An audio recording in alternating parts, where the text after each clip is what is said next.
Benjamin Show. You know, we're here on a Monday, which isn't usual. And we have 3 people, only one of which you've seen before on our show, 2 that I've been remiss not having on the show yet. So it's about damn time we've got them.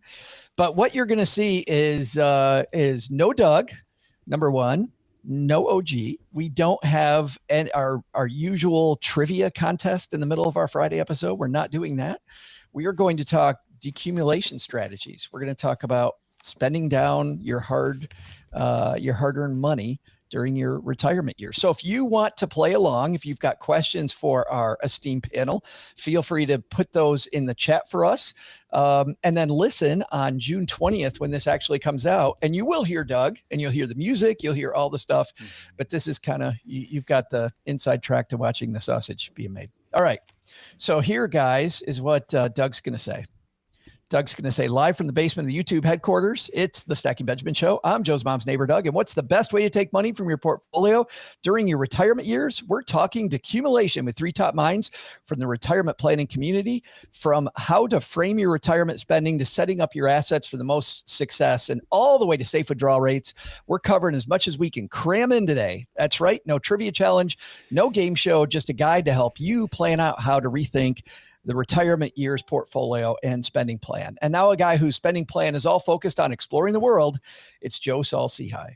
3, 2, 1. Hey there, stackers, and happy Friday to you. I'm super excited that you're here with us. And Doug, you got that right. As you're listening to this, am just ending what I'm sure is going to suck as we record this. I'll just be coming home from Greece, which I don't know how I'm going to even do that. But I'm not there yet as we record it, because we've got this important discussion about retirement.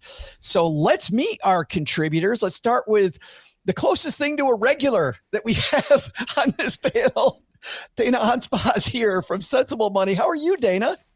I'm doing great, Joe, and this is one of my favorite topics. As you know, I love all things that have to do with decumulation, that word that oftentimes they tell us we're not supposed to use because it sounds so scary. Oh, but you know what's funny, Dana? If you do it wrong, and we'll get into this a little bit, it can be scary.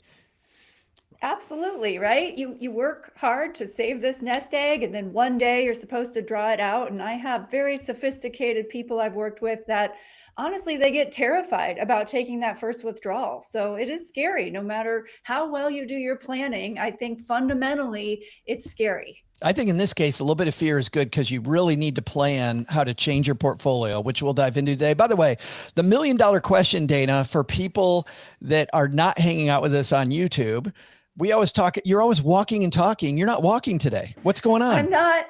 I needed a break. I am planning for a big hiking trip in the Swiss Alps, and I've had enough walking for a while. She's like, and cut. I'm not going to do it. Generally, people that are new to the Stacking Benjamin Show, Dana's on like a walking treadmill, like walking desk. And I'm actually sitting on that treadmill on a stool right now. That tells you my feet have had enough. I need a break. Perfect. Well, and these next 2 gentlemen, let's start with the guy who I've known for a few years. We met at a campfire outside of San Diego. They call him Big Earn. He's Karston Jeske from Early Retirement Now. Karston Jeske's here. How are you, man? Hi, thanks for having me. I'm doing great. I'm getting ready to travel soon too. You're good. So we're all traveling. So we got the Alps, we got Greece. Where are you going? We're doing 3 big trips. We're going to do a cruise to Alaska, also spend a few days in the Olympic Peninsula, then fly to Asia for 4 weeks, and then come back to home again for a few days. And then we take another trip. We fly to New York City and then take a cruise ship from New York to Nova Scotia, Greenland, and Iceland, and then fly back from Reykjavik and check out the Blue Lagoon there too. And so it's going to be pretty packed summer. So, what are you doing, man? I mean, you are never home. Yeah, I mean, and we were thinking about basically renting out the place, but there's HOA rules against that, so can't do that. Or at least I won't tell it publicly. So if I ever do it, I have to keep it a secret. So that is the perfect money nerd thing, though. I was thinking about Airbnb. Yes, but I can't. Like, our first thing is that I'm going to enjoy my vacation. The first thing is how can I go on vacation and profit from it at the same time? That's and now because it's your first time here, all of our Uber nerds in the financial independence retire early space know what you do, but tell everybody else in Stackerland, Karston, what you do as Big Earn. Right. So I started blogging in 2016, and I blog a lot about safe withdrawal rates, but it's not the only thing. So it's not like I'm a one-trick pony. I do some other stuff too. I just write about anything in personal finance. I write sometimes some economics commentary too. So, option trading is probably maybe my second favorite topic to talk Holy about. cow. That's a whole different story. Yeah, I mean, my background is in finance, and I retired from that. But of course, you can never let go of that hobby, so you're still involved. I still look at the market every day. It's like I always say it's almost like reading People magazine, right? So you keep up with your gossip here and there, and for me, it's like a People magazine, but with stocks and inflation reports and GDP numbers, and so that's very sexy stuff. That's my hobby. Very sexy stuff for money nerds. You know, Karston, actually, the only reason I had you here was to chide you for writing at Early Retirement Now about calling me a small cap value fanboy. Oh, okay. I wanted to have you here to chide you for that. Not a fanboy of anything. I'm like, what the hell, man? I thought I don't know how I put you into this camp. Maybe you had some comment on some Facebook thread somewhere where I misread something you said there. So I said you should have some small cap value, Okay, and all of a sudden, it's like I have Duran Duran posters, but they're small cap value, decorating mom's basement here. Yeah, and another guy who got called by you a small cap value fanboy, I think he's the host of Risk Parity Radio. He and I have been in the same room like 57 times, but we've never ever actually shaken hands. So it's about time. Frank Vasquez is here. How are you, Uncle Frank? I am doing well. Well, tell everybody about Risk Parity Radio, because you take this topic we're talking about today and you deep dive. Yes. Well, it's my retirement hobby. I started it in 2020, and all we talk about are portfolio strategies, particularly for do-it-yourself investors who are in their decumulation phase. I end up having lots of conversations with listeners. It's a solo podcast. It's just me and Mary. It's not. I think there's and it's not commercial. But we do support a charity that I also sit on the board of, which it takes up a lot of my time, which is called the Father McKenna Center. And we are having a matching promotion for the Father McKenna Center because one of my listeners decided to put up $15,000 to get other listeners to match, and so we are. Oh, I love that. We're pumping that now, and the money's rolling in. So it's a great charity. It supports hungry and homeless people in Washington D.C. and has about 1,000 volunteers every year with that are high school students and college students mostly. So that's fabulous, Frank. Yeah, that's fantastic. So those two things are integrated with. And by the way, and Risk Parity Radio, I think, is the only podcast with more sound effects than the Stacking Benjamin Show. Oh yeah, well I learned from you. I learned from the best.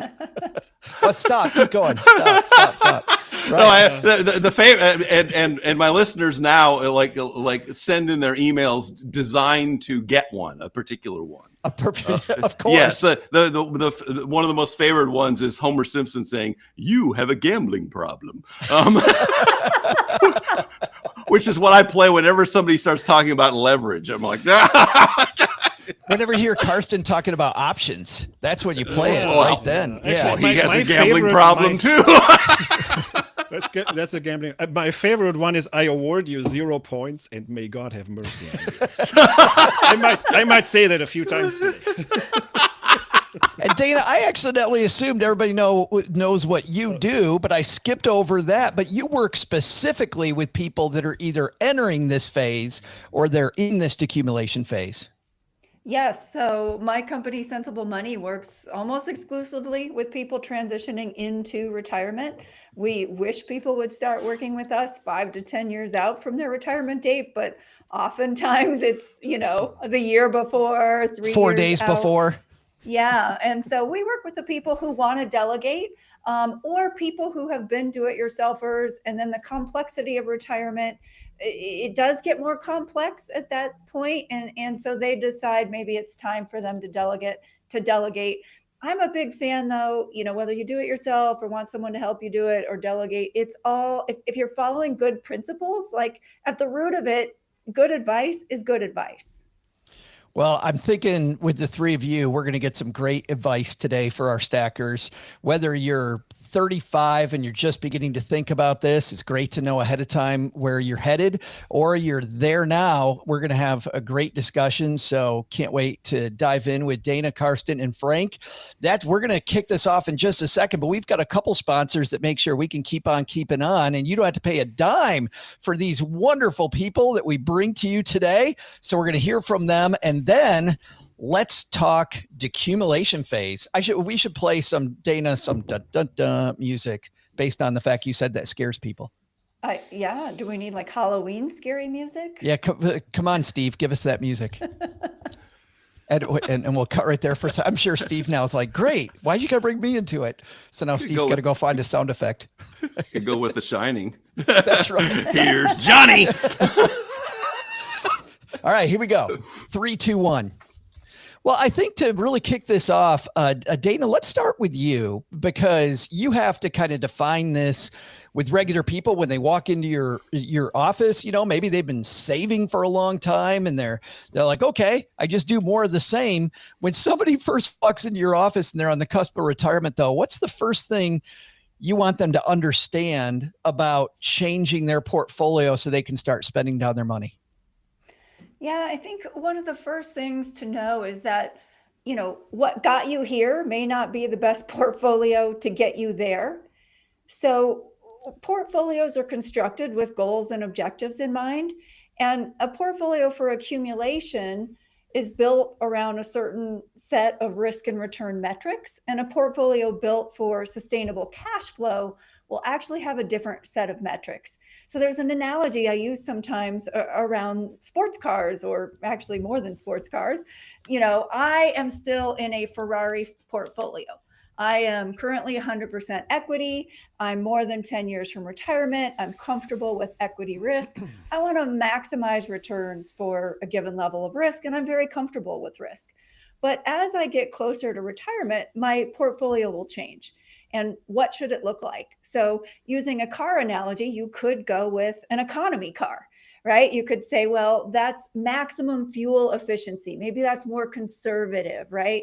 I'm going to use the least amount of fuel along the way, and I want to see if I can maximize what I leave to heirs one day. But that portfolio may not be the right one to get you through stormy weather.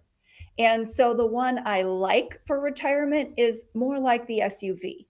And it may not be the most fuel efficient, it may not be the fastest, but you don't know what kind of weather you're going to encounter. You could have a big storm, you could have mud, you could have snow, you could have rain. And so you need a portfolio that can get you through all kinds of terrain.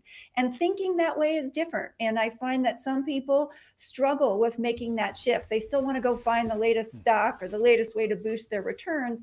And that may not be the right lens to view retirement through. I love that analogy, because we also don't know where the journey's going to head. I mean, we don't know what terrain is coming ahead, and we're going to dive into that in a second. I want to ask, before we get into numbers and planning though, about this emotion, because there's really, Frank, there's an emotional shift that happens here. You and I at conferences, we see these people that suffer from one more year syndrome, right? I mean, that's an emotional thing. How hard is it for somebody to shift from this, I've been saving my whole life mindset into a spending mindset? It varies from person to person, but Morgan Housel has actually an interesting term for this. He calls it frugality inertia. And it's going to be featured in the book he's got coming out, which is about the art of spending money. It's coming out in October. I love it. Frugality inertia. Yes, that pertains particularly to people who have spent most of their life saving money and just changing their focus and changing their goals, if you will. I think is very difficult for a lot of people, particularly if they've been really good at saving money, because you feel better watching the number go up. Sure. but it can become like this idol that you just worship. Oh, numbers got to go up, and that's what's important. And I think I've seen your presentations about a guy just sitting in front of the TV watching CSNBC all day long. Oh God, that's not a good way to live your retirement. That you need to. You need to come to a conclusion in your head that you actually do have enough, and stop with that, and then start focusing on how can I best deploy or spend these resources over the rest of my life to usually maximize relationships is what you're really trying to do. 100%. And Karston, I love the point that Frank made. You know, when you're looking at safe maximum withdrawal rate, you can tell somebody, I remember when I was a financial planner, I could tell somebody that I've calculated this out and you're going to be okay. But watching your number drop from month to month to month to month to month still manages to scare the hell out of people. Yeah, and that's why everybody is afraid of retirement. So the analogy what I would use is you are in a canoe, and if you are accumulating, you are paddling downstream, right? Sometimes the stream just takes you. You don't even have to paddle. Sometimes you paddle, which would be your contributions. And retirement is like you are now paddling upstream, and there's a waterfall behind you. Okay. And yeah, you could stop paddling and it will take you backwards, and you kind of cross your fingers that exactly you die before you go over the waterfall. And that's and that would be the analogy. And this is why it's so scary in retirement, right? Because it's the same asset market, it's the same tools that you use. You use the same stock portfolios, the same stock mutual funds, the same bond mutual funds. As during accumulation, but by shifting around from accumulation to decumulation, that's where the scary part starts. And I also believe that, I mean, a lot of people don't retire because, yeah, I mean, they've heard about the 4% rule and they kind of sort of agree with it. I have actually thought I have had some success in telling people, look, I've run these retirement simulations and you would have survived the Great Depression or the 1960s and 70s. And if you survive that, you're going to survive the next garden variety recession too. And there were some people that retired and they said, yeah, I mean, I wasn't quite sure, but Big Earn said I'm good to go. And then they did retire. So I think in some way, the math sets you free and makes you confident to retire. Whereas trying to wing it, which is what I think some people do, and some people do it in our community, in the FIRE community, and they can afford it, right? Because they're still making money off of their blog and everything. They don't even have to withdraw much from their portfolio. And then they tell people, oh, don't worry about it, I'll do 4% and everything falls into place. Yeah, but the average typical person, right? The 99% of FIRE enthusiasts, they still have to take money out of their portfolio. And that's a big step. And so, as I said, so the math sets you free. And at least it helps for some people, maybe not for everybody.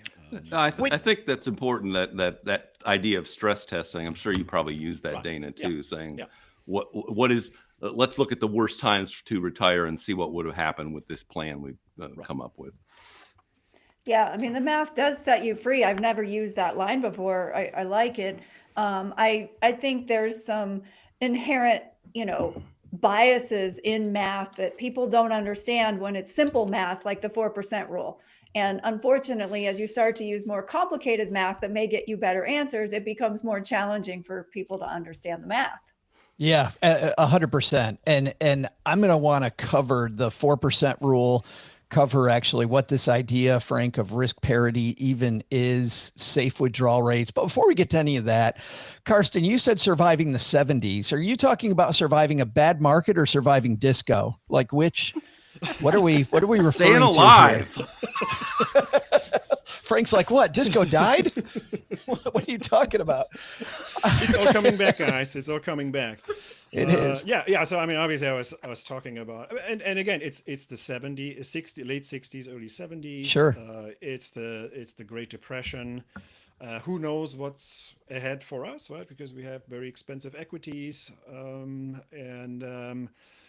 so just when people get complacent, right, and they say that, oh, well, now we don't have to worry about any blow up in the stock market anymore, that's when things get the most dangerous, right? So in some way, my blog is a little bit of a counter-cyclical blog, right? Where if the stock market drops a lot, then everybody wants to book me on the podcast. So is fire finished now? And that's actually when I tell people, well, now we have the least to worry about, right? Because the stock market is already down. I mean, as we're recording this, we're actually close to the all-time highs again.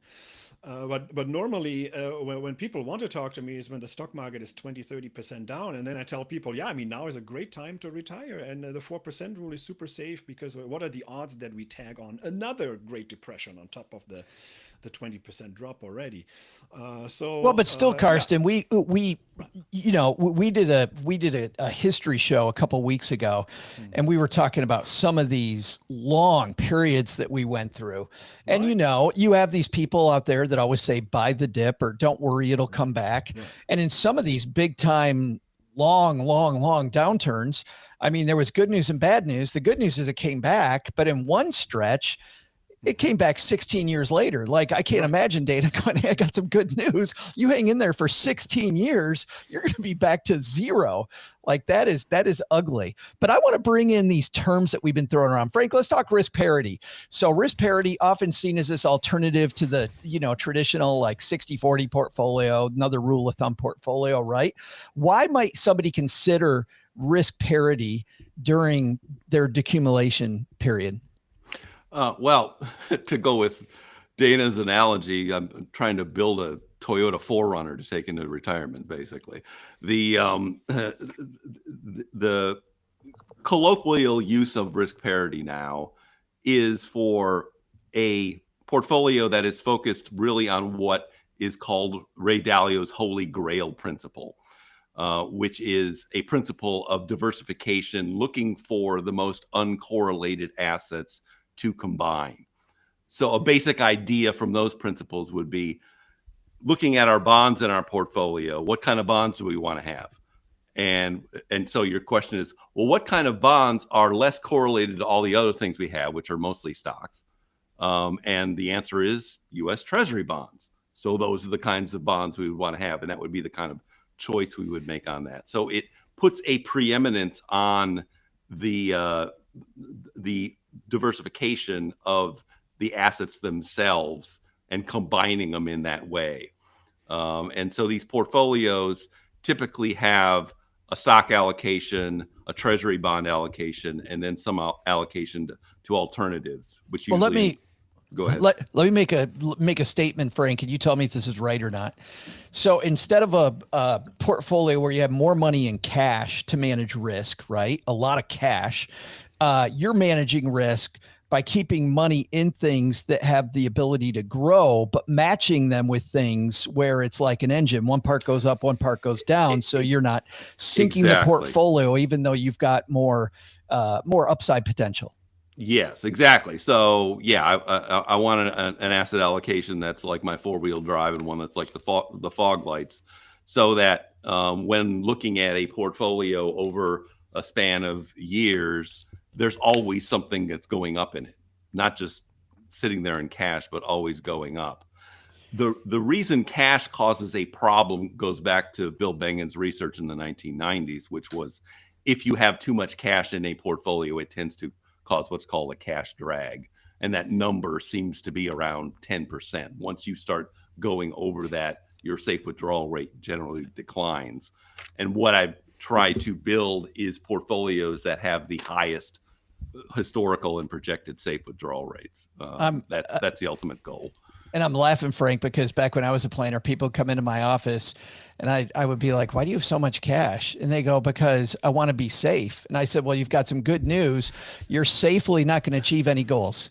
Yeah, I can promise you're going to be very safe for the next 5 to 10 years, but 20 years hence, you may have a growth problem or another problem. You're going to safely buy less bread for the rest of your life. Yeah. No, but it's interesting. One of the other things you said, you might have as long as a 13-year downturn. Yeah. The difference between this kind of portfolio is specific to that if you look at, say, a 60-40 portfolio or a simple stock bond Boglehead thing, that will have a drawdown, say from 1999 to 2013 of like 13 years. If you take a portfolio, a risk parity style portfolio, the maximum drawdowns you're going to see are 3 to 4 years. And instead of having a 40% decline, you're going to be looking at more like a 20% decline. Both of those things play directly into a higher, say, withdrawal rate. So that's if you're just looking at portfolios, if you know what their maximum drawdowns are in terms of length and in terms of depth, you know whether that's going to be, is that an SUV or not. That's what the SUVs look like. I love the analogies. I like the SUV. I like the canoe. The canoe scares me with the waterfall a little bit, but like we opened with, at least you get a paddle. But like we opened with, you need to get a little more scientific here, though. And so having that waterfall behind you, if you're not scientific, I think there's kind of a safe here. All right, Karston, let's go to you. Dana brought up the 4% rule. So you've done one of the deepest dives in safe withdrawal rates in history, I think. What do most people get wrong when they hear this 4% rule? Right. So the first 4% rule is not gospel. It's not written in stone anywhere. I think the 4% rule has to be customized in at least 2 dimensions. Right. First is your personal preferences, right? Your parameters. If you retire today and you're in your early 30s and you don't expect any Social Security, any supplemental income, you probably have to take down the 4% rule because your horizon is much longer, you don't expect any supplemental cash flows. But most, again, and I'm not talking about the FIRE influencers, right? I'm talking about everyday early retirement enthusiasts. They might retire in their mid to late 40s, early 50s. They have Social Security around the corner. If you factor in future supplemental cash flows like Social Security, pensions, if you can factor in something like a spending reduction, right? I mean, you have the go years, the slow go years, and the no-go years. Especially a lot of the high income and high net worth early retirees, right? They might retire and have a retirement budget of $150,000 or $200,000. Well, they're probably going to scale that down when they're later in their 75, 80 years old. It may not be true for the early retirees who retire at age 28 with $500,000 in the stock portfolio. For them, it might go the other way around. They might spend more as they age. Wait a minute. Hold on. I got to stop there for a second. Are you implying, Karston, that a 28-year-old with $500,000 who promises you they're happy sleeping in a tent in the woods for the rest of their life might change their mind later? Is that what you're inferring? Right. I mean, maybe they will not sleep in the tent anymore when they're 67. So I'm walking out on Olympia. Eating a steady diet of government cheese and living in a van down by the river. Right. Sorry to interrupt. No, it had to be said, Frank. You customize your withdrawals and you factor in some of these personal parameters. Boom, your withdrawal rate might go up quite substantially. You might go from maybe the mid 3s to the mid 4s. And then the other way you want to customize your retirement is looking at market conditions, right? You have a very different safe withdrawal rate if the CAPE ratio is at 30 versus at 12. Right, so equity valuations matter. The probability of a big market blow up is a lot worse in today's CAPE environment than if the market has already fallen and the CAPE is in the single digits. Okay, hold on a second, Mr. Jeske, because we either A, I'm going to have to edit that out, which I'm not going to do. I'm saying this because for our stackers, all of a sudden you just said CAPE ratio it's nothing. So just threw this out there. If your CAPE is this, what the hell does that mean? What are you talking about? Batman and Robin. Cyclically adjusted price earnings ratio. So it's a valuation measure. How many multiples of average past earnings is the S&P 500 trading at right now? So in the high CAPE ratio, say in the high 20s or 30s, seems expensive and has higher probability of a big recession and bear market. So this is a risk measure. This is a measure of risk in the market. It's both. It's a risk and a valuation measure, right? Sure. So it's a risk measure in the sense that, so in some way, I mean, some of the calmest markets have been around the time when the CAPE was really high. But it's kind of the calm before the storm, obviously, right? So before every major market blow up, the Great Depression, the Cape was, I think, at just about 30. Right before the dot-com bust, it was about 40. And right now, I think the original Schiller Cape is somewhere in the mid-30s. I have a blog post where I do a few adjustments to make it more comparable across time. But it's still historically in some of the highest percentiles of historical valuation observations. So, and again, I'm not predicting that the market will blow up tomorrow. What people will tell you, who and I have worked when I worked in the industry, these valuation measures are terrible at timing stock versus bond allocation, say over the next quarter or year. But they are actually extremely highly correlated with equity returns, say over the next 10 years. And well, 10 years, that's exactly this danger zone. If you have a bad bear market during the first 10 years right out of the gates in retirement, that's what's called sequence of return risk. So that's exactly the time frame where you want to be careful early in retirement. And so it correlates so beautifully. I presented a chart at the economy conference a few months ago where you have where I plot the earnings yield, so it's 1 over the Cape ratio versus the subsequent 30-year withdrawal rate, and you have a correlation of 0.8. And that's just insane, right? So something that is observable today has a correlation with how the market works out tomorrow. Maybe not the buy and hold portfolio, but the retirement portfolio.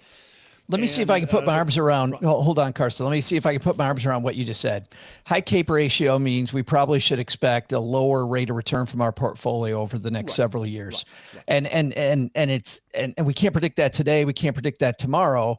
But using a more conservative number is going to be a better idea because of some sort of reversion to the mean, right? Right.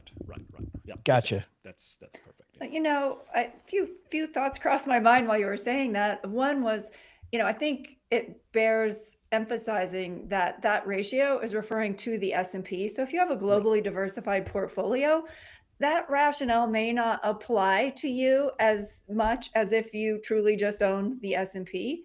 And so there are many other sectors in the market that have different valuations, much lower valuations than the S&P right now. Doesn't guarantee us anything, but it just, I see the media and sometimes us as professionals talk so much about the S&P, and that's 500 stocks, and a globally diversified portfolio with a few broad index funds could have exposure to 13 or 14,000 stocks across the US. So But it's highly correlated, right? It's highly correlated. So when I worked in the industry, for us, the U.S. market was the S&P 500, right? Because you have S&P 500, you have the most liquid market in options, in futures, and and I can see that people would complete the portfolio with basically the Russell 2000 and have some additional mid-cap and small-cap stocks, and then on top of that, just because you have lower multiples in other countries doesn't mean that they are particularly safe, right? I mean, if we go through another bear market in the US, our Cape goes from 30 to 15 and the European Cape goes from 20 to 10, right? So it's not like the European Capes that are 20 right now that they are so much safer than our domestic Cape. So I see that. Yeah, I mean, obviously there is and by the way, the best time to diversify internationally was yesterday. Was actually end of the year last year, right? Because there was a pretty nice we did a pretty nice recovery of some of the underperformance in international. So German stocks, I'm from Germany originally. I'm very happy that German stocks made up a little bit of that lost ground. But I mean, you look at some of the GDP numbers from our neighbors and from other large, even developed countries. I mean, they haven't grown. I mean, Germany has hardly grown since 2017. So I'm glad that. Sure. Well, you look at that long stretch, right? The long stretch where Japan didn't grow. Yeah. I mean, every country has their own issues. It's so funny, Karston. You always give me so much to grab onto, because there are times, and Karston knows this because we fight at conferences, like there were 30 things in there that I just want to wring your neck, my friend. I just absolutely love it. Hold on just a second, Frank. Sure. But the thing that's interesting though, to me is what you said about the beginning of the year. I mean, this case that Dana, that you're talking about diversification. I remember at the beginning of the year in all of these online forums, people saying, should I dump all my international stocks?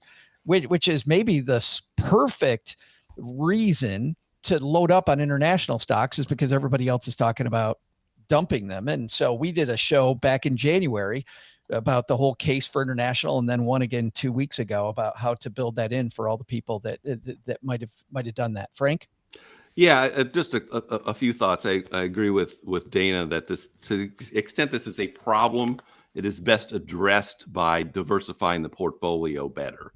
And if you do a very simple thing, which is split your stock allocations into growth and value, whether they're domestic or international, that itself will have a profound effect on making your retirement portfolio better. Because what you see is in years like 2022, when the growth stocks were down over 30%, you had the value stocks, they some were down 10%, some were up 10%. If you have an allocation like that is really well diversified, what you end up doing then is selling the thing that does better, buying more of the thing that did low when you rebalance the portfolio, and you get a rebalancing bonus out of it. And that has been especially true in the last really bad period that we have in our lifetime is retiring at the end of 1999. And the problem there was that you saw market goes down for 3 years straight. But if you held value stocks in that, there were years that it went up, that it really solved this problem. And if you hold that kind of an allocation, your CAPE ratio, your ratio in your portfolio is going to be lower. It's just a more stable SUV-like allocation to it. Again, more reason to apply a little science to this versus just hit it head on. That's why you don't want to just be holding the S&P 500 right. as your S&P allocation. 500 has growth and value. Yes, but shares, and well, hold on, guys. But you want to, we'll get into from time to time for. We'll get into your ideas for portfolios here in just a second. Yeah. But because I did have one other follow up on that, which is the idea that you can use the CAPE ratio to predict things has been a big failure for the past 15 years. No, it really has been a huge failure. And everybody that's tried it, whether it's Vanguard or Karston or any or GMO.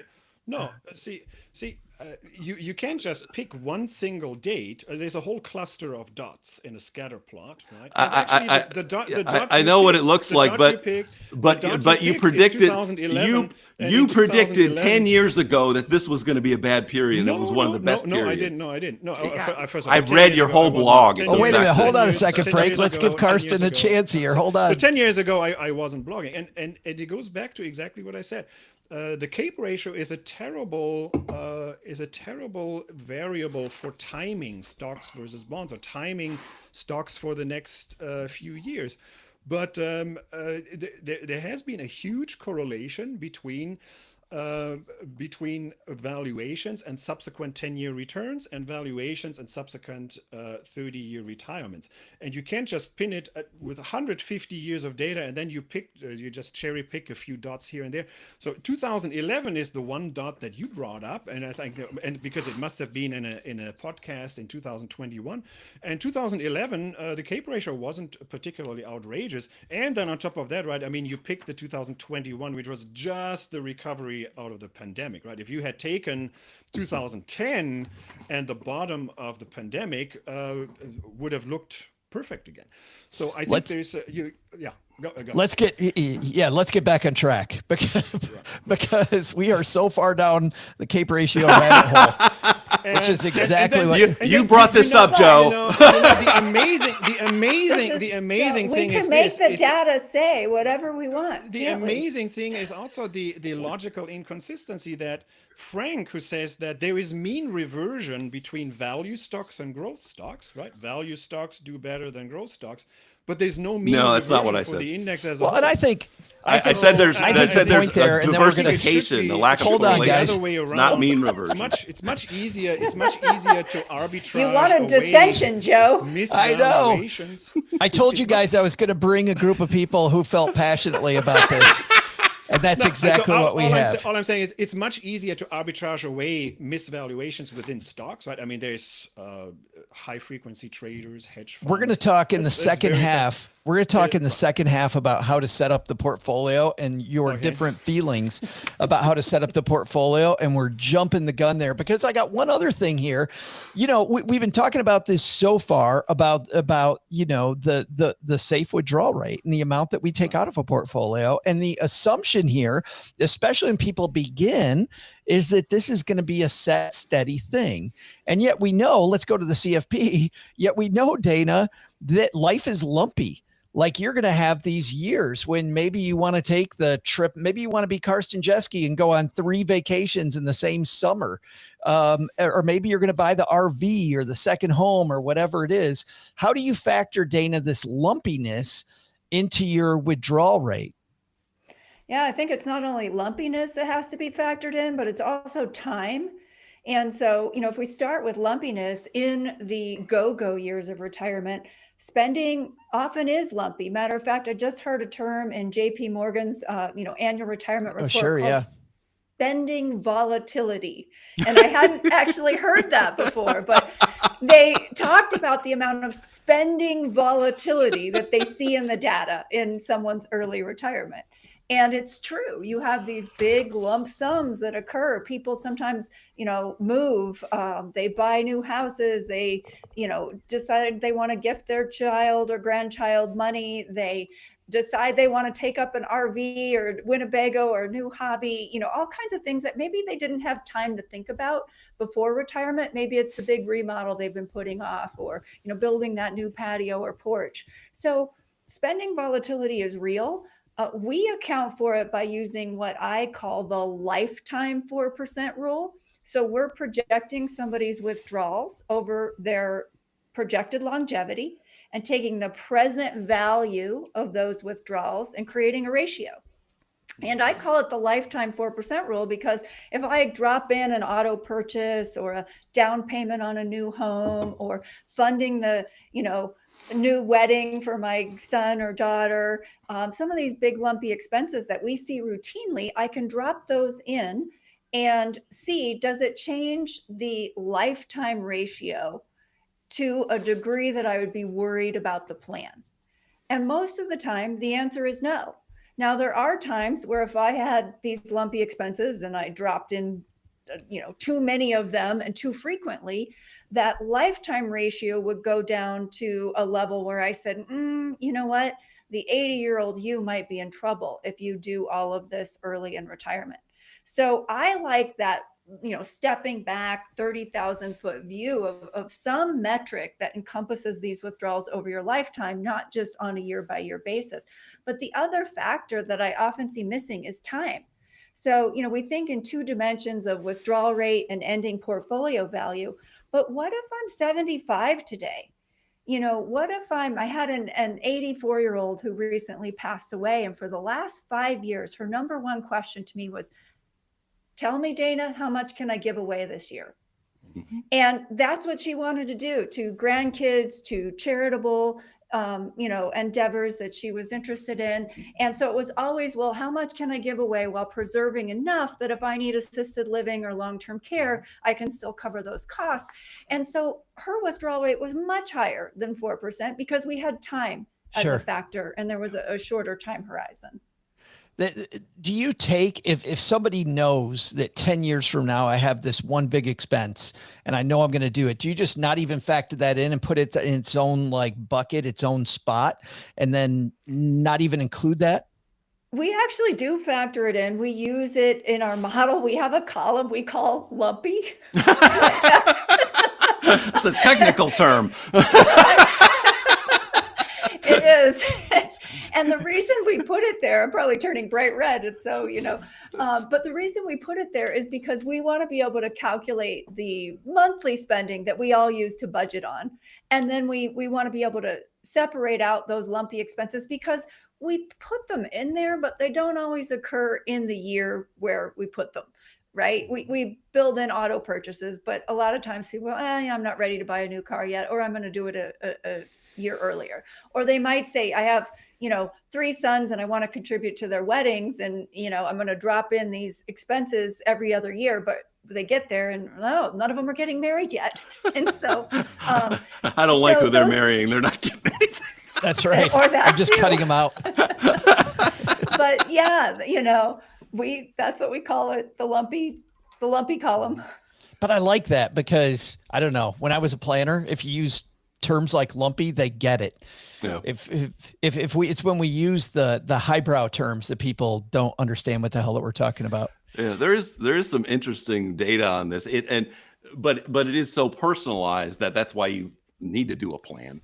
But if you look at the general population, and the last research from the Rand Corporation shows that the average retiree is not increasing their spending at the rate of inflation. It's between CPI -1 and CPI -2, and that's an average. So half the people are spending even less, and half the people are spending more, and it seems invariant over even economic how much money you have.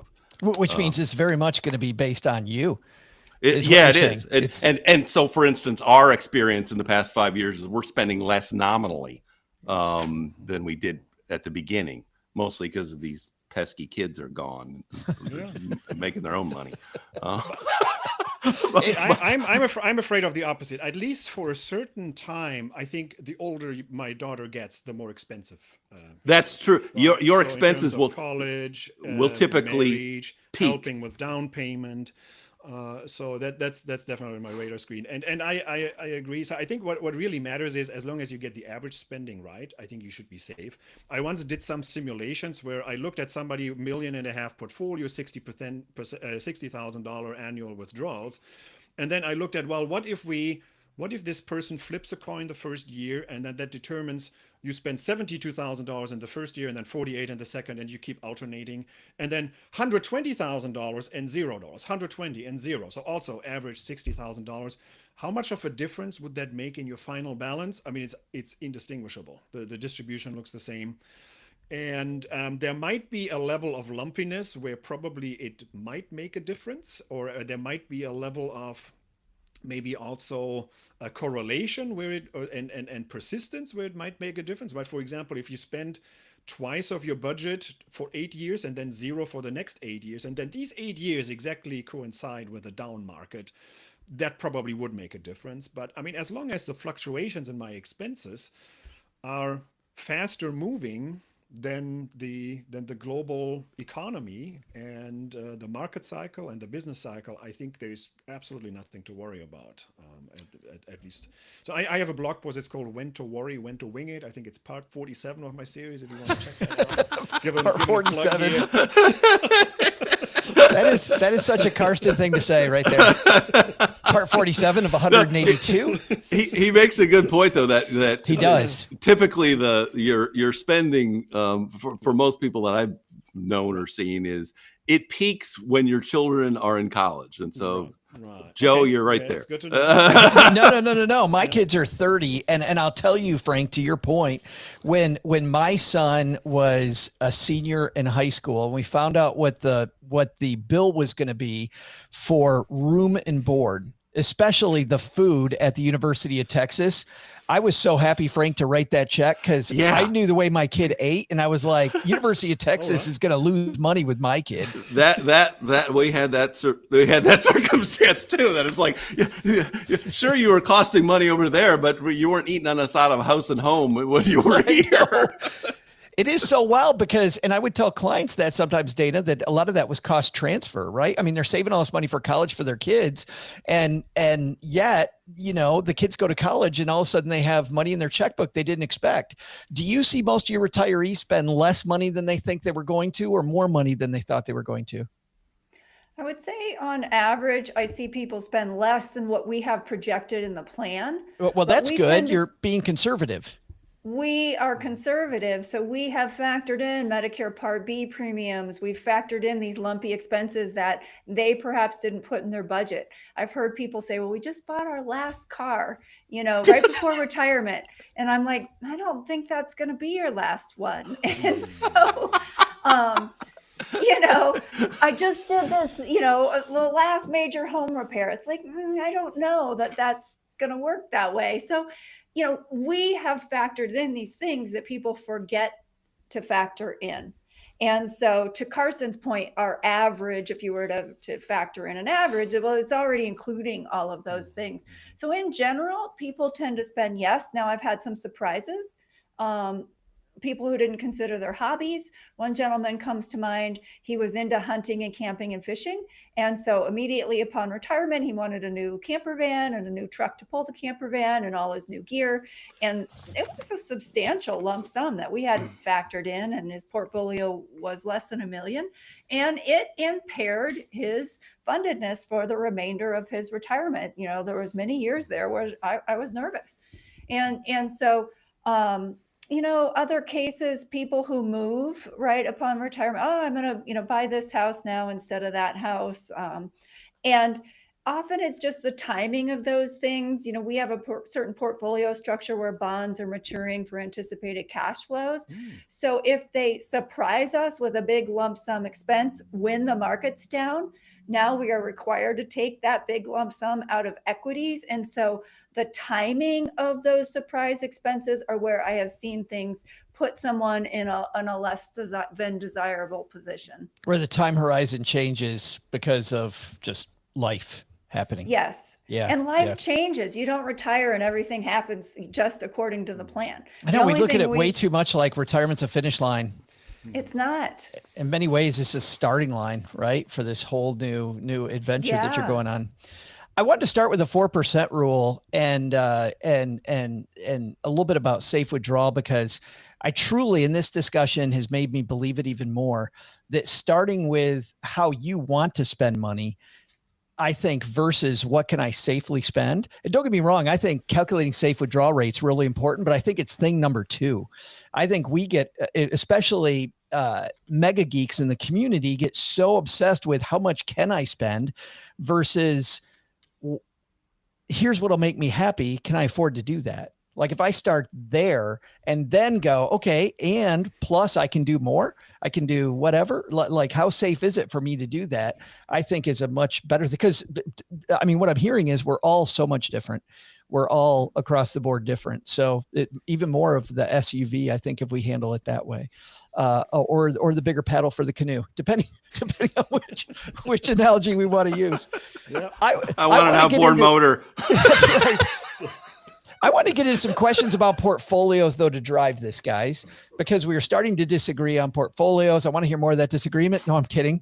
What I really want to do, though, is I want to talk about these things because, Frank, we just started on really risk parity, and you were talking about the differences between if we just get a little bit more scientific about this asset class versus that asset class. So how would, you guys mentioned this idea of sequence of return risks, where if I retire and things go to hell right away, that is a big risk that the certified financial planning community has warned people about. You retire on the wrong day. How does a risk parity portfolio handle that differently than the traditional person would handle it? So yeah, let's talk about a period, like say you retired at the end of 1999, and if you were holding a portfolio that was just like the S&P 500 and a bond fund, your portfolio would have been underwater, for at least for the next decade. It might have come out a little bit, but would have been underwater for the next decade. Right.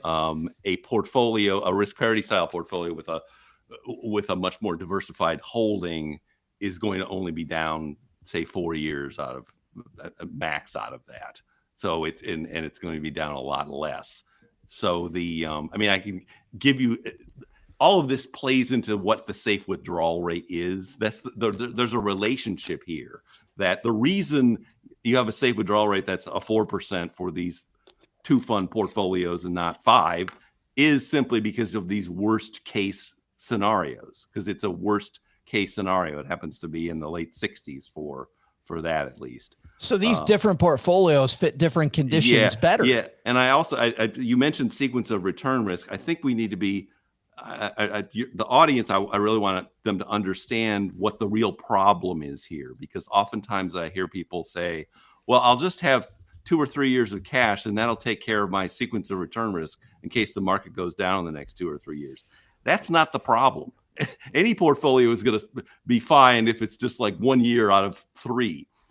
The problem is these bad decades. So whatever the sequence of return risk you need to solve for is not 2 or 3 years, it's 10. It's a 10-year bad decade, either like the 70s, the 30s, or the early 2000s. And so if you are designing a portfolio, you at least have to deal with those 3 things. And if you've dealt with those 3 things, you probably dealt with 99% of what you're likely to see. The big question, I think, Frank, on everybody's mind is, where am I taking money from? Let's say that I'm taking money out in a risk parity portfolio. Am I changing that all the time? Am I changing it up as I go? Am I, as I'm rebalancing, am I rebalancing now money out? So I'm rebalancing out to spend the thing that performed best over the last period. Yeah. I mean, you're basically selling high and buying low. It's very simplistic management. It's very elegant, actually. So you can do it one of 2 ways, basically. You could every year say, okay, I think I'm going to spend this for the next year and add a little bit more onto it. At rebalancing time, carve that off. When you rebalance the portfolio to put it back to its original allocations, you're taking cash out of it at the same time, putting it in a pot, and then just spending that for the next year. Spending out of there. Or what we actually do is look at it every month and sell the high thing. Yeah. So right now we're selling lots of gold. I've been selling gold for the past year and a half. Yeah. Because it keeps going up. You're selling whatever the driver is in that condition. Whatever's the condition changes. Whatever's doing the best gets sold. Gotcha. And so which contributes to the rebalancing of the portfolio, and then you have to do less rebalancing. The idea is to minimize the number of transactions, which also helps you on the tax side, and to not make this complicated. Not have to have 15 different rules just to manage your portfolio. That, you've referred to this, I think, in your conversation with Paul. It's like, it's like this tree, and you go pick the money off it every month, and by selling whatever it is, and then you leave it alone, and you're not monkeying with it or trying to do strange things with it. Well, you see, people become, to your point, I mean, they become victims of their own complexity. The more complex it is, the more you're going to blow yourself up. And I think this is important. The more complex something is to manage, the less likely a do-it-yourselfer, in particular, is going to handle it. Agreed. And that is the problem with some complicated things involving buckets or ladders or things like that. If you don't have an advisor that's helping you with that, chances are you are setting yourself up that you will have to make ad hoc decisions during the management of it. You have to have a plan that covers all eventualities or covers all possibilities in terms of how you're going to take money out of this. That's where that's where I get frustrated sometimes by the question.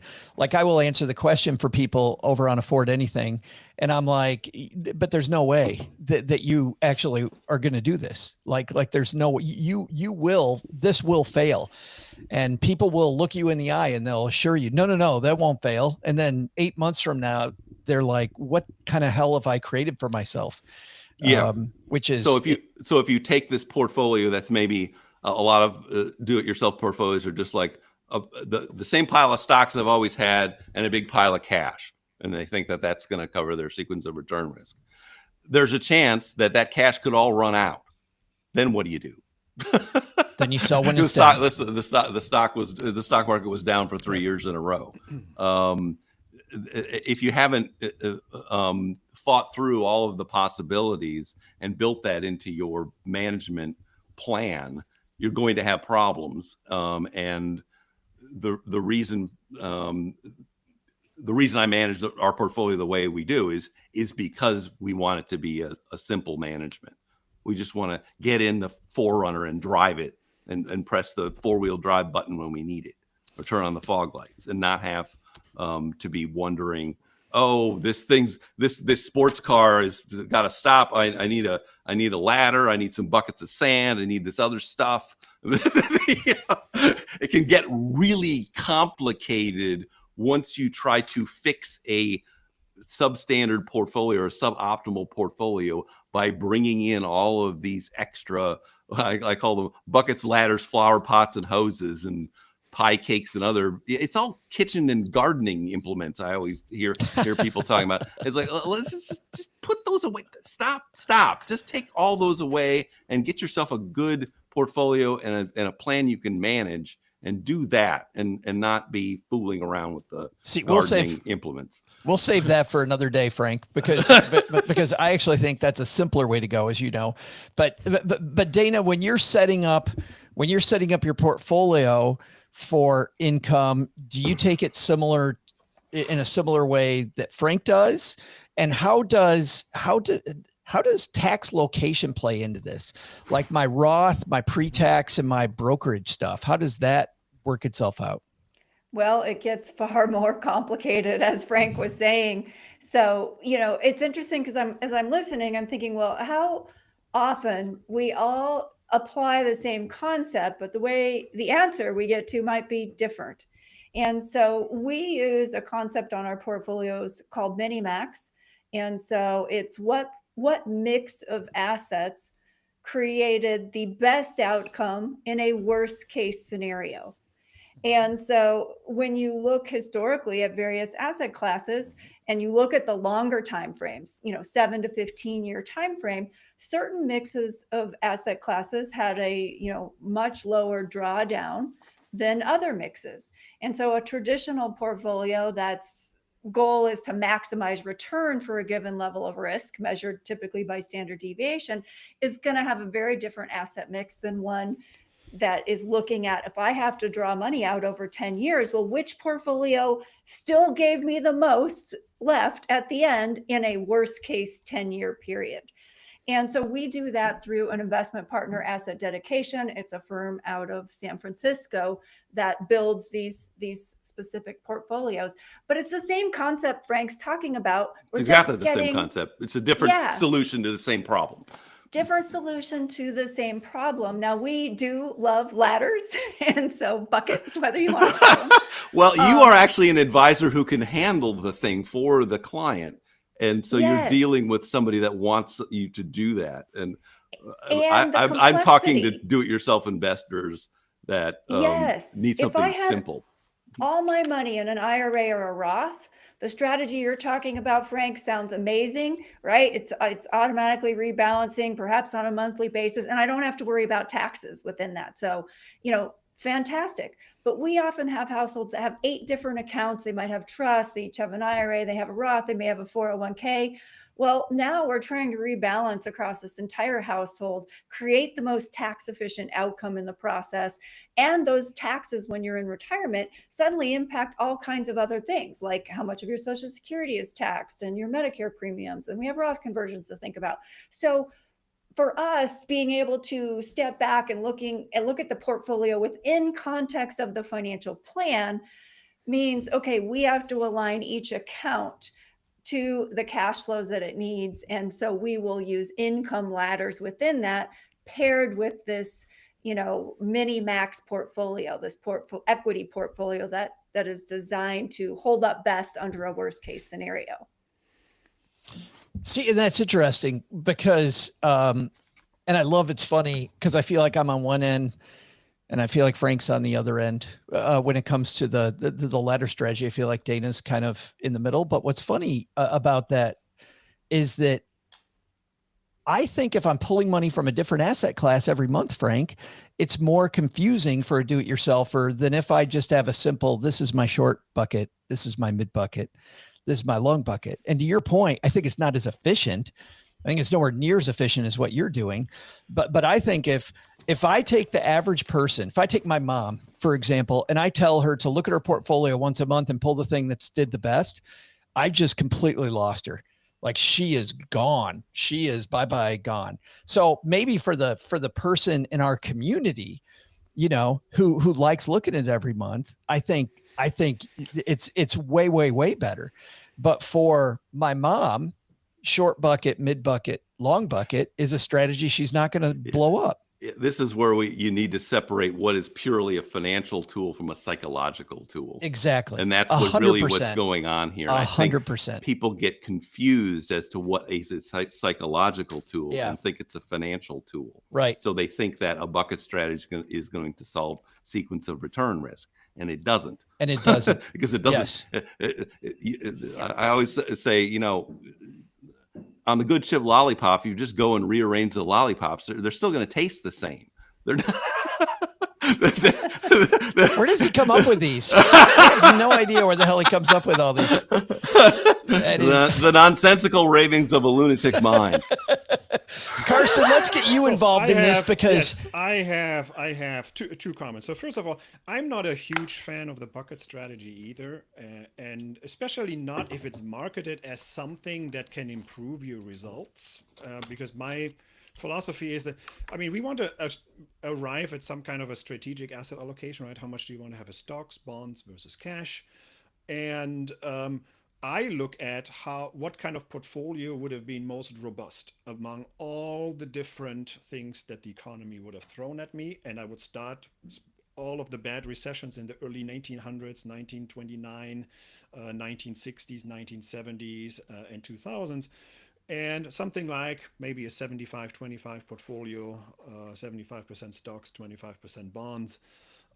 Or maybe you want to go super safe and do 60-40, would have done reasonably well. It wouldn't have done perfectly all the time, and you can come up with some strategies that would have done phenomenally well in the 70s and in the 2000s.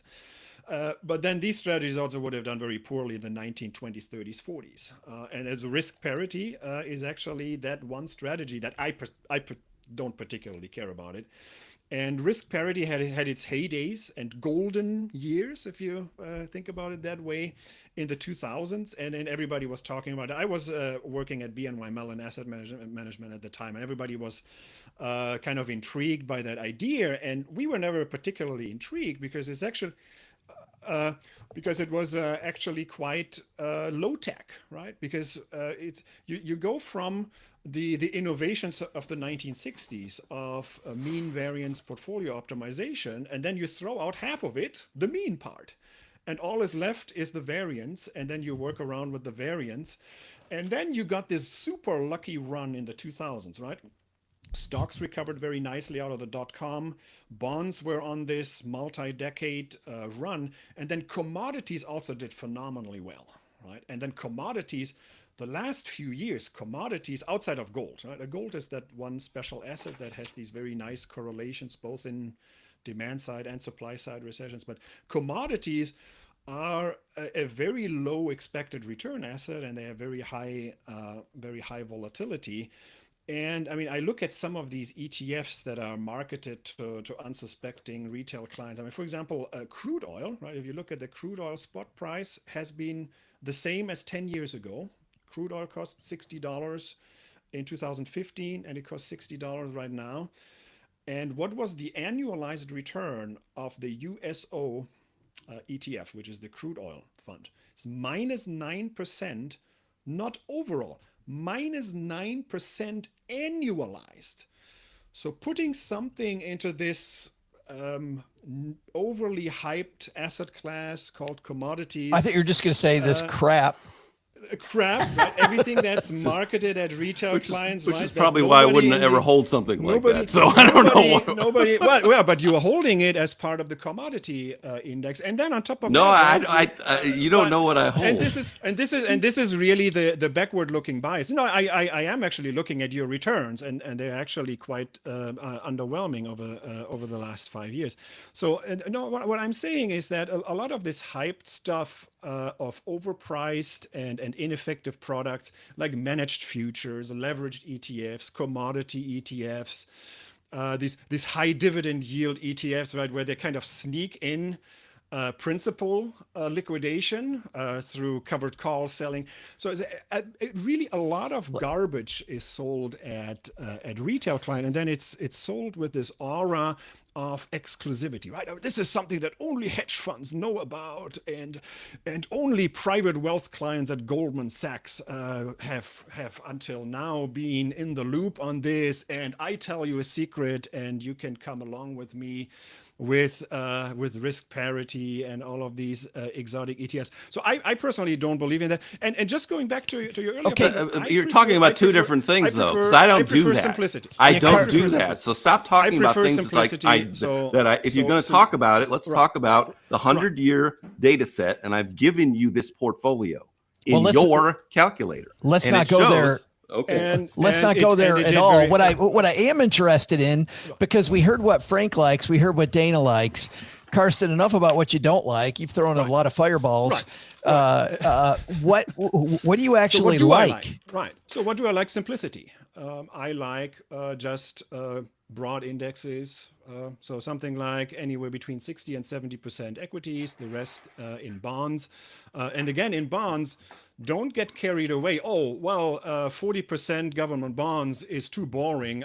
Now I'm going to throw in high yield bonds or preferred shares or something like that, right? That becomes much more risky, and you introduce a lot of equity beta through the back door.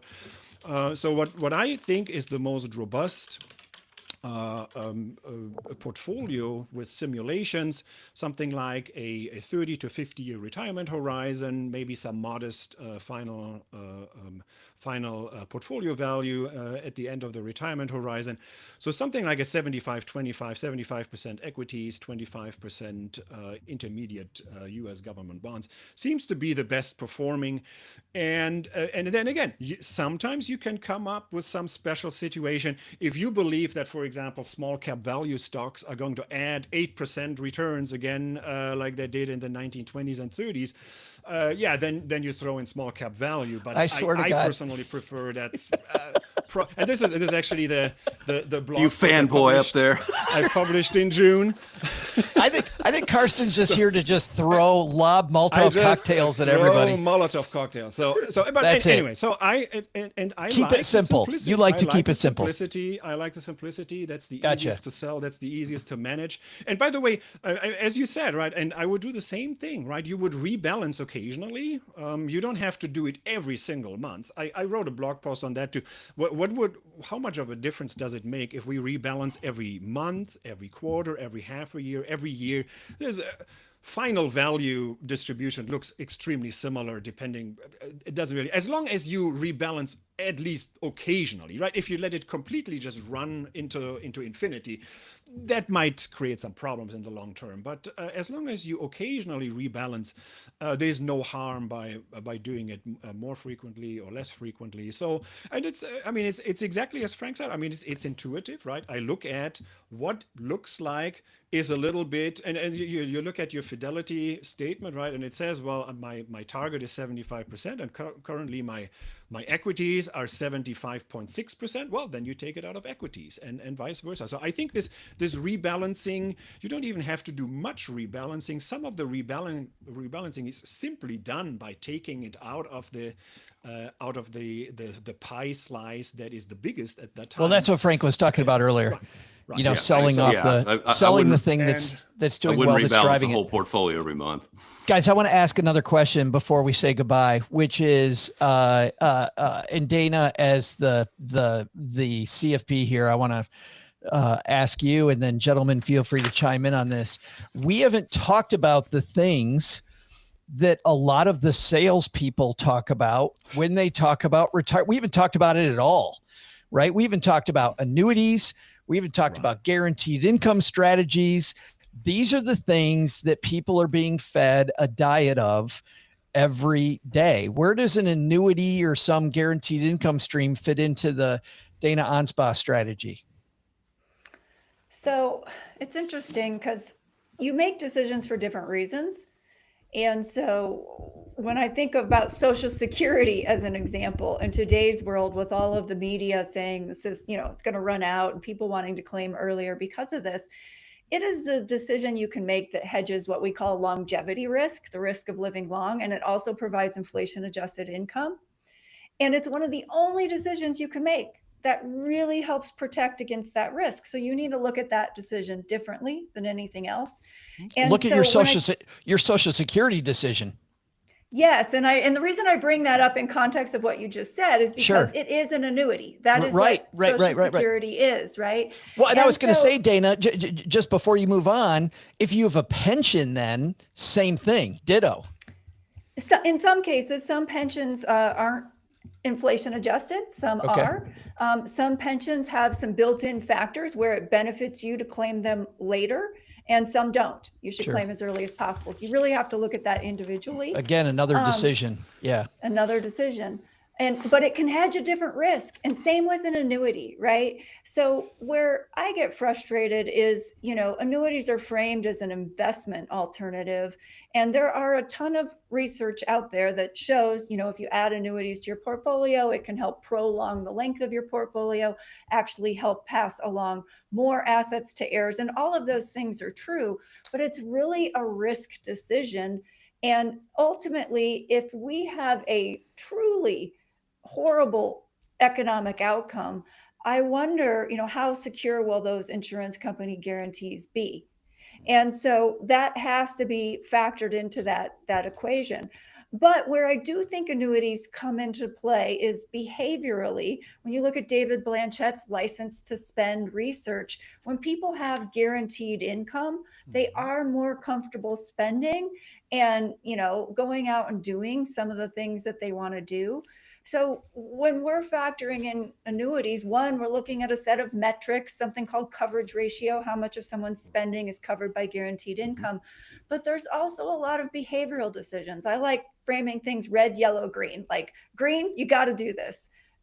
Red, don't do this. And so many of these nuances are yellow. And so is having some of your money annuitized going to help you feel more comfortable spending? If you're someone that feels a lot of reluctance, are you going to be able to take that extra vacation or do some of those extra things? Then maybe it has a place in your portfolio. I love that it comes down again to the behavior, because my biggest frustration with these deferred annuities, Dana, is not the fees, which can be egregious, and it's not the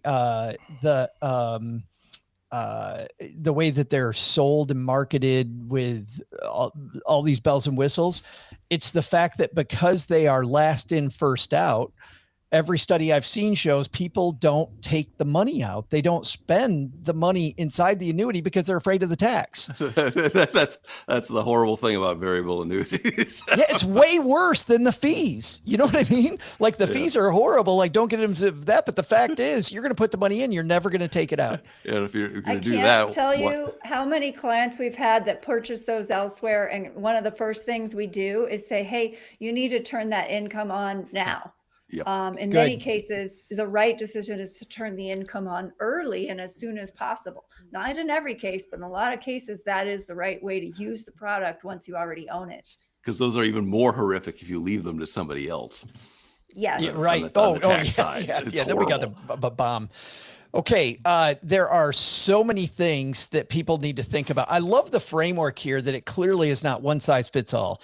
I mean, we have not talked about Medicare planning. We did not talk about required minimum distributions. We didn't talk about the fact that, if you have a strategy that is defer, what that might do with Irma, this Aunt Irma that I don't even like. So that's the problem for you. You have too much money. that truly is. Don't get me wrong. Irma, Frank, to your point, is a good problem to have, right? It is a good problem. Guess what? You're going to pay more tax because you have more money. But there are so many things, but I think we set up a good framework here. I want to ask all of you one more question, which is this: biggest misconception that you wish you could erase. Frank, let's start with you. And what's the biggest, as people start to go into decumulation phase, what's the biggest misconception? So there's so many. Right. first of 50. I think what I see right now with do-it-yourself investors is their biggest misconception is the way to deal with all their problems is to have a big pile of cash. And that will solve their problems in some way, either whether they think they're sequence of return risks or some other thing.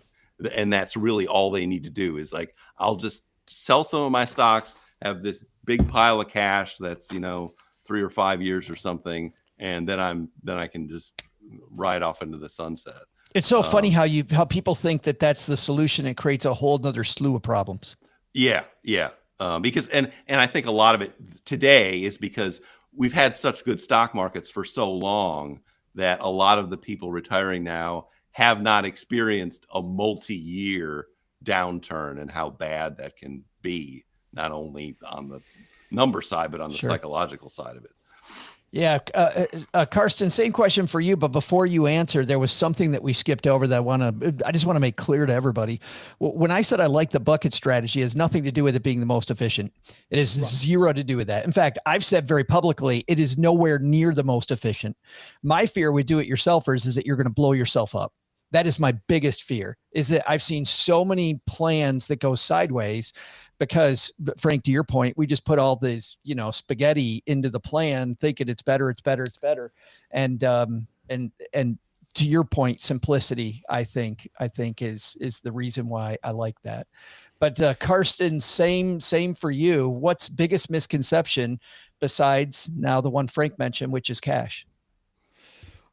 I think one misconception is that, again, it goes back to this bucket strategy. The people think that they can time the market, right? Because this is what a bucket strategy implicitly tries to do. Oh, I don't have to sell my equities if we go through a bear market. I liquidate my cash first and then my bonds. But that becomes now a timing problem, right? You have to time when to replenish the cash and bond bucket again. And the average retail investor is horrible at timing the market, right? I mean, in some way, it's actually worse than just randomness, because randomness, at least you have a 50-50 chance. If you are getting your emotions involved and you're trying to rebalance and you lose your nerve when the market is, so it's basically you're selling low and buying high. And so again, simplicity works best. And again, I don't fault the bucket strategy. I think it's a starting point. And if you arrive at the same asset allocation that seems pretty robust everywhere else, that's fine too. But don't expect any miracles. And in the best possible case, it's a kind of a crapshoot, and in the worst possible case, you actually lose money by overreacting and letting your emotions get in the way. That's great. You bring up a great point, which is, the point that we didn't say, which is a point that I think we need to articulate, is that every strategy has an Achilles heel. There isn't and if you think your strategy doesn't have an Achilles heel, you haven't looked hard enough. Because I think the key is to not think I have the perfect strategy. It's to think I know what the Achilles heel is in my strategy. And I love how Karston, I say the bucket strategy, and you immediately go, we got a time, which brings up, you don't time. You don't do that. But that's a whole nother podcast. Dana, save us, man. What's yours? I think we underestimate the cognitive changes that we might experience as we age. Right. And I'm in the midst of writing a new book called Living Off Your Acorns. It's your guide to the 4 phases of retirement. So I'm talking about pre-go, and then go, slow go, and no go. And right now I've been interviewing a lot of our clients in their late 80s around this slow go and no go phase. And, I have seen cognitive changes occur as early as the late 60s, when someone's in their late 60s. And then if you read the Wall Street Journal and Warren Buffett announcing he's finally stepping down as CEO, he said, at 84, I'm finally feeling my age. We only hope that will be us, right? Right. But, if we're managing our own portfolio and if we have a spouse that's not financially sophisticated, right? What happens if those cognitive abilities change, and are we even going to recognize it? Because the part of the brain I've learned that, causes those changes is the same part of the brain that generally governs our self-awareness. And so not only can we be experiencing these changes, we are not aware that our We don't see it. decision making, we don't see it. And so, I think, in a pitch for the financial advisory community, it's one of the reasons that in the decumulation phase, financial planners and advisors add so much value, is you have that advocate with you through all of those phases. And if you're married, you have a spouse that has someone to turn to also. I found that you bring up a great point. I saw that in my clients, and it's difficult to bring up. And sometimes I was very happy when I saw family members begin to come to the meeting with them. Yes. Which was great. And there were times when I would just suggest that. It wasn't my job to call a family member, but it was my job to say, you know what, why don't we have your daughter meet with us too? Have you ever thought about that? We'll do some intergenerational planning. Like, how do you work around that, Dana? Because that's a tough conversation to tell your client that it might be time. Yeah, I mean, I've done the same, asked people to set up family meeting. In many cases, I've had people recognize it in themselves and let us know, hey, I've been diagnosed and we just want you to know so you can be aware of, if we request anything odd. Those that is good, but that's the in my experience, that was the exception. Somebody, because it also took some I don't know if it's bravery or what, to say, I'm slipping. Yeah, it did. It took a lot of bravery, and it was relatively early in this person's, early 70s. So, it wasn't where we might expect to see it. We're in a situation right now where we have specifically asked someone to find a power of attorney and have basically said, if you can't locate someone who can act in this capacity, we are going to need to terminate our relationship. We don't want to do that because I don't know what this person might do. But we really need we've been getting conflicting instructions, and then, oh, I changed my mind. And then, oh, I'm, suffering from this particular medical condition, which is the reason I'm acting like this. And we're like, well, what are we supposed to do? And so that's a case where, that's Wow. all we can do is just say, we Wow. really need you to find a power of attorney, and we can send them the Schwab form that enables them to talk to us and act on your behalf. And, if you can't do that, ultimately, we're in a pickle here, right?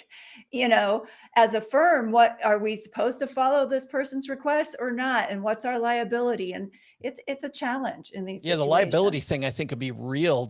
I can see the family member later on saying, Dana, you should have seen this. You should have. Yeah. Yeah. Ugly.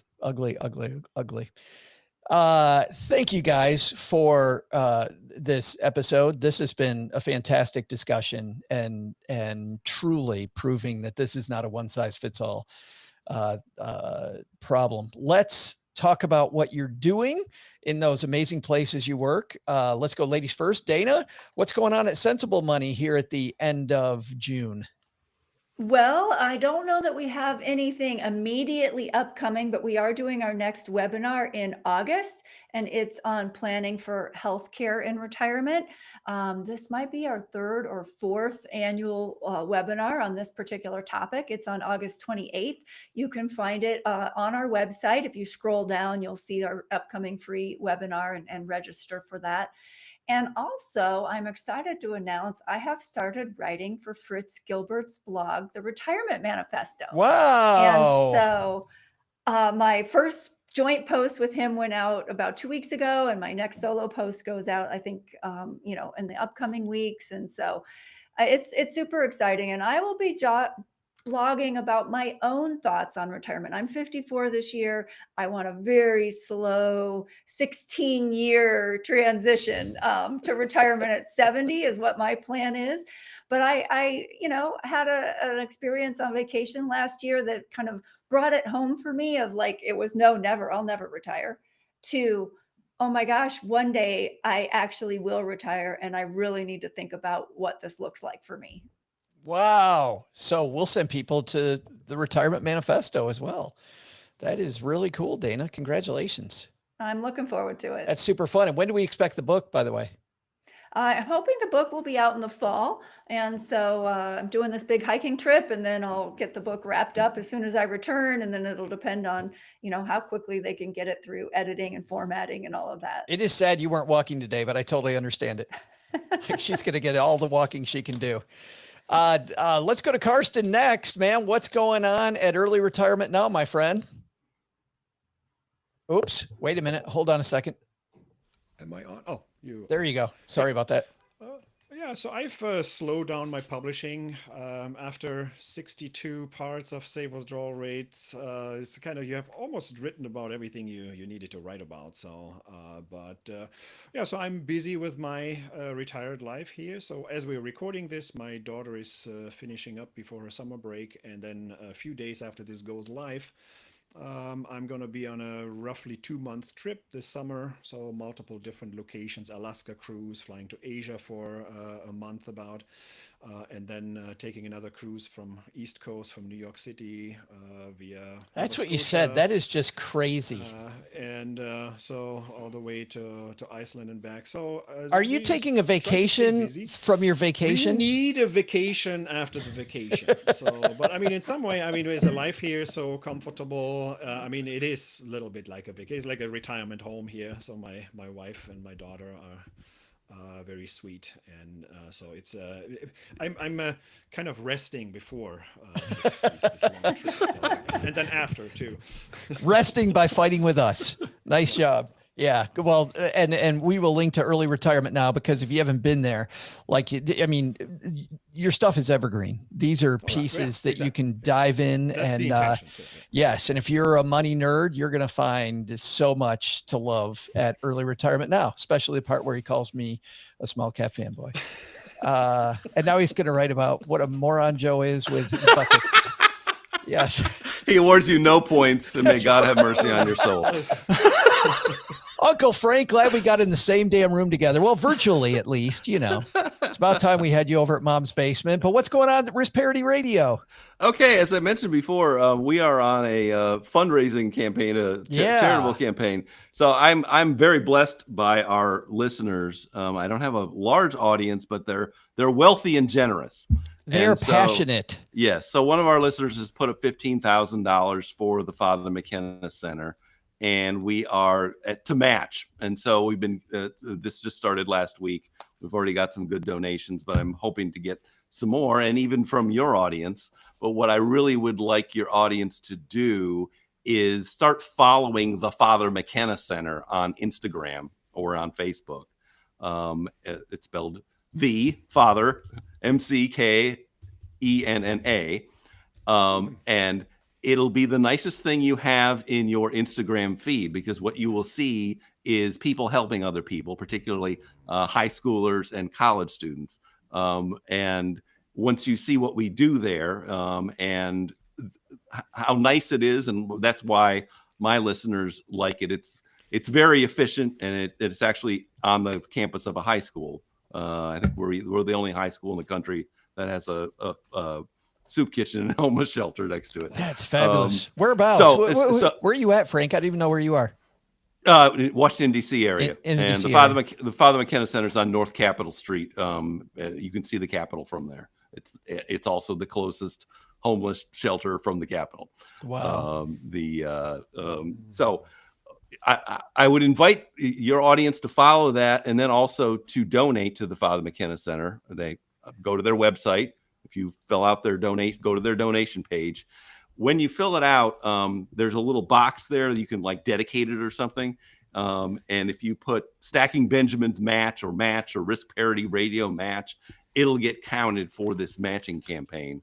And I'm fantastic. And we'll make sure we note that also on the show notes at stackingbenjamins.com. That is so great.